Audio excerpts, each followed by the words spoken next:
આજની રેસીપી છે એકદમ યુનિક છે અને માત્ર 2 જ મિનિટમાં બનીને રેડી થઈ જાય છે.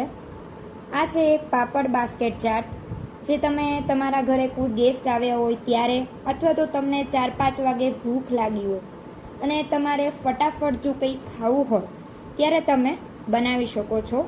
આની માટે તમારે છે કોઈ પણ કંપનીના પાપડ લઈ લેવાના છે અને ત્યાર પછી છે તેને કાતરની મદદથી છે આ રીતે રાઉન્ડ શેપમાં છે કટ કરી લેવાના છે.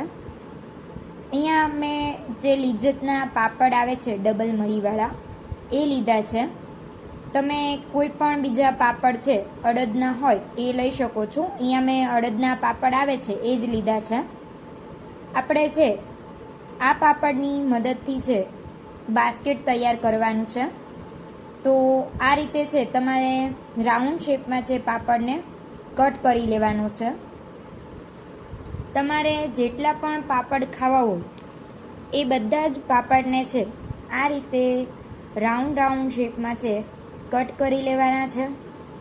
ત્યાર પછી તમારે એક પેન લેવાની છે, લોઢી લેવાની છે, જેને પહેલેથી જ તમારે થોડી ગરમ કરી લેવાની છે. પછી આ પાપડને છે એના ઉપર મૂકવાનો છે અને કોઈ ચીપિયાની મદદથી અથવા તો કાપડની મદદથી છે એને દબાવી અને બંને બાજુ છે શેકી લેવાનો છે.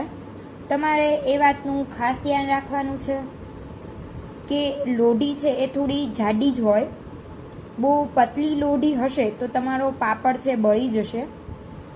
અને બંને બાજુથી શેકાઈ જાય એટલે જે પાપડનો છેડો હોય જ્યાંથી આપણે કટ કરવાનું શરૂ કર્યું ત્યાંથી પાપડને આ રીતે છે લઈ અને રાઉન્ડ છે વાળતા જવાનું છે. છેક એન્ડ સુધી આપણે એને આ રીતે રાઉન્ડ વાળવાનું છે.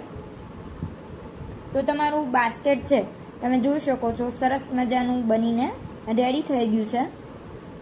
હવે આપણે છે આને થોડી વાર છે રેસ્ટ કરવા માટે રાખી દઈશું, જેથી કરીને એ છે ખુલ્લી ન જાય, કેમ કે ગરમ હતું એટલા માટે એ રોલ વળી ગયો. પછી જ્યારે એ ઠંડુ થઈ જશે એટલે એ સેટ થઈ જશે. હવે આપણે આની અંદર જેટલા પણ વેજીટેબલ ઉમેરવાના છે એ કટ કરી લઈએ. તો અહીંયા મારી પાસે જે પણ કાંઈ ફ્રીઝમાં વેજીટેબલ હતા એ મેં લીધા છે. તો અહીંયા મેં કાચી કેરી લીધી છે, ટામેટાં લીધા છે અને ડુંગળી છે એ લીધી છે. અને ડુંગળીની અંદર છે થોડું મરચું અને મીઠું પાવડર છે એ એડ કર્યું છે. બાકી બધા વેજીટેબલ છે એમ જ રાખે છે. તો હવે આપણા બાસ્કેટ છે એ પણ સેટ થઈ ગયા છે. તો એમાં આપણે બધા વેજીટેબલ છે એ એડ કરી દઈએ છીએ. ડુંગળી છે, ટામેટાં છે, કેરી છે અને કોથમરી છે. અને એની ઉપર આપણે સેવ એડ કરી છે. જો તમારી પાસે કાચી કેરી ન હોય તો તમે એના બદલે છે થોડું લીંબુ પણ છે નીચવી શકો છો. અને ફરી પાછી મેં એમાં છે કેરી અને થોડાક ટામેટાં એડ કર્યા છે. પછી ઉપરથી છે આ રીતે થોડો ટોમેટો કેચઅપ છે એ સ્પ્રેડ કર્યો છે. તમે આ બાસ્કેટ ચાટની અંદર છે બીજા વેજીટેબલ પણ એડ કરી શકો છો, જેમ કે બાફેલું બટેટું છે, કોઈ ફણગાવેલા કઠોળ બાફીને રાખ્યા હોય તો એ પણ તમે એડ કરી શકો છો.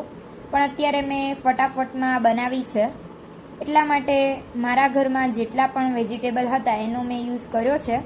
તમારે જો પ્લાન કરીને આ પાપડ બાસ્કેટ ચાટ બનાવી હોય તો તમે પહેલેથી જ છે બટેટા અને કોઈ કઠોળ છે બાફીને રાખી શકો છો અને ત્યાર પછી આમાં આપણે એડ કરતા જવાનું છે. તો આ રીતે તમે જેટલી પણ બાસ્કેટ રેડી કરી હોય તેની અંદર છે સ્ટફિંગ ભરી લેવાનું છે. તમે આ રેસીપી ચોક્કસથી ટ્રાય કરજો. માત્ર 2 જ મિનિટમાં બનીને રેડી થઈ જાય છે અને એકદમ સ્વાદિષ્ટ લાગે છે. અને જો આ રેસીપી તમને સારી લાગે તો તમારા મિત્રો સુધી જરૂરથી શેર કરજો અને એક લાઈક પણ કરી દેજો. હવે હું મળીશ નેક્સ્ટ વિડીયોમાં. Bye bye, take care.